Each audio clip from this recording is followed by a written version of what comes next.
Pangapat. Pangapat na napag-anak. Kani? Yan lang nadamo. Hmm. Pero kuan pa siya ah. Dili siya ura siya nagniwang ano. Di ba baga pag mga anak magniwang.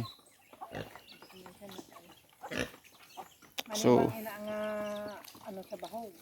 kung sa bagay. So guys, yung Parehas yan sa sunod Iloilo yan nasa laban lang.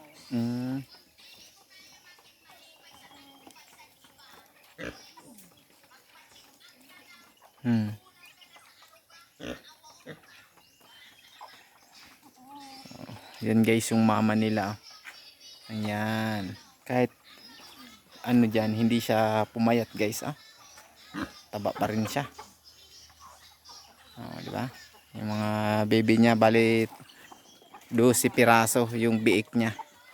Kaso nga lang mayroong maliliit. Ayan ah. Kumbaga malnourished kumbaga, pero malalakas sila kumain. So ayan. Ito yung iba naman malusog naman. Ayan ah. Ayan ah. Ito medyo maliit din ah. Ayan yung iba oh. Ayan. Ayan, inubos na ng manok.